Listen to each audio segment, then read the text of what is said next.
मर्यादा पुरुषोत्तम श्री राम कहलाए तो सिर्फ एक रावण के मारने से नहीं कहलाए। वो उनके जीवन में बहुत सारी रास्ते में घटना घटी, चौपाइयां बहुत है रामायण, खाली रावण को पकड़ के तुलत चला।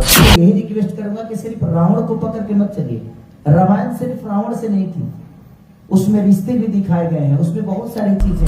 एक गाना गलत अगर गा देते हैं तो मुझे लगता है कि 40 को तो भजन गाते हैं, तो उस भजन के बारे में भी पूछिएगा तो दुनिया को समझ में आएगी कि नहीं, हमारे भोजपुरी में गंदी चीज नहीं होता है कि कभी कभी हम लोग जानते भी नहीं थे ट्रेंडिंग का मतलब क्या होता है।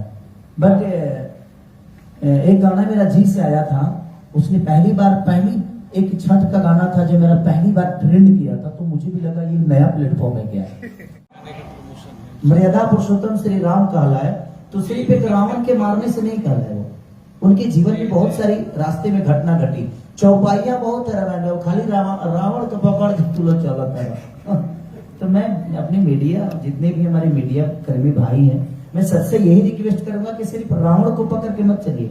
रामायण सिर्फ रावण से नहीं थी, उसमें रिश्ते भी दिखाए गए हैं, उसमें बहुत सारी चीजें हैं। अगर हम एक गाना गलत अगर गा देते हैं तो मुझे लगता है कि 40 को तो भजन गाते हैं, तो उस भजन के बारे में भी पूछिएगा तो दुनिया को समझ में आएगी कि नहीं, हमारे भोजपुरी में गंदे चीज नहीं होते हैं। क्योंकि आप जब गंदा पूछते हैं ना तो पूरी दुनिया और बाकी स्टेट के लोगों के दिमाग में यही होता है कि भोजपुरी में सिर्फ गंदा ही होता है।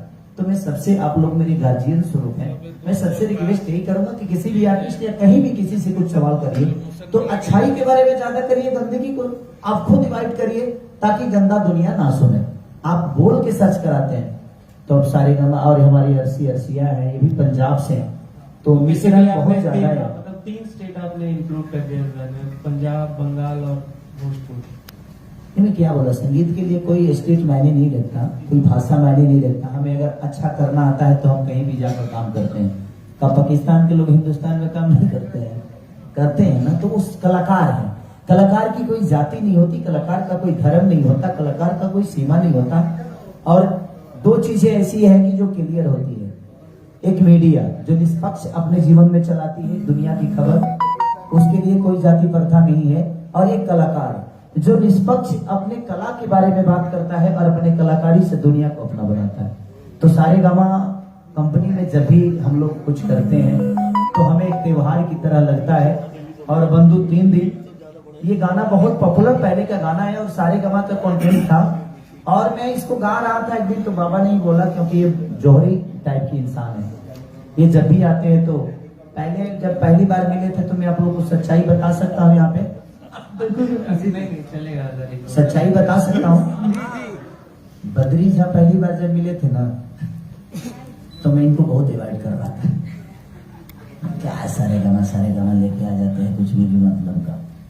लेकिन जब मैं इनके साथ काम किया तो इनके अंदर बहुत कुछ है करने की। जो नहीं नाचता है उसको भी नचा देते हैं स्टेज पे, वो अलग अलग करके नचाते हैं, नचा नहीं पाते हैं ये नचा देते हैं, क्योंकि इनका एंगल खुद का सोचना होता है। जो नहीं नाचने वाला है उसको भी नाचते हुए दिखाते हैं। ऋषभ खिसाई नहीं पहनने वाला है, इसको भी पहना देते हैं।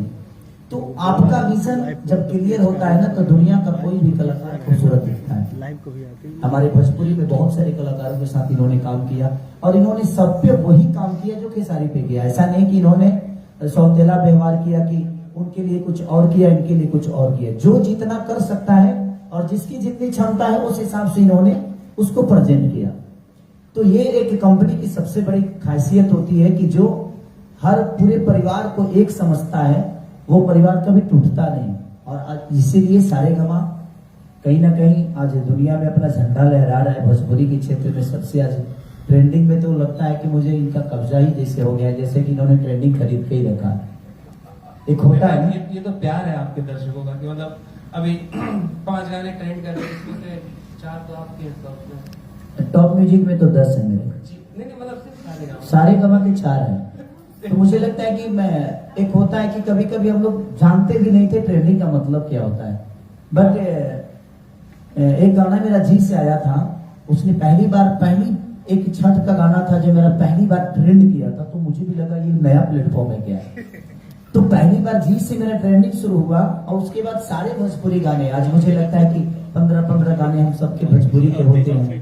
तो ये गर्व की बात है कि हमारा भोजपुरी समाज और हमारे चैनल का पहला जो ट्रेंडिंग सॉन्ग था वो भी इन्हीं का था, जय जय शिव शंकर। उस ट्रेंडिंग सॉन्ग से सिलसिला शुरू हुआ है। चिंता मत करिए, जो भी आपकी कंपनी पे बड़ा होगा वो मेरा ही होगा।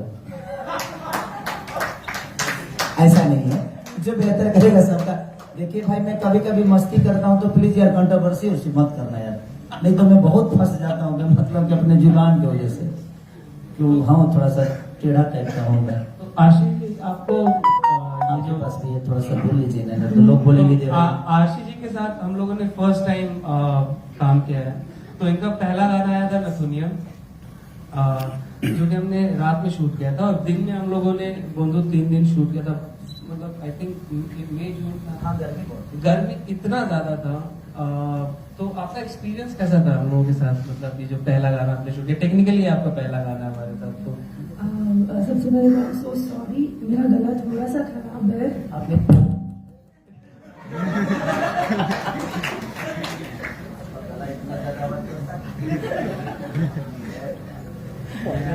सो या मुझे काम करके काफ़ी अच्छा लगा, क्योंकि ये मेरा फर्स्ट टाइम था कि सारी सर के साथ जो मैंने काम किया है। एंड सारेगामापा हम भोजपुरी। यार खेसारी मत बोला करो, बेबी बोला करो मुझे, क्यों मेरे जीवन में कोई बेबी बोलने वाला नहीं है। मुझे लगा बापू बोलना था। ये देख सकते हैं आप। सो मुझे बहुत अच्छा लगा काम करके। एंड एक और स्टोरी है, बद्री सर की एक और स्टोरी।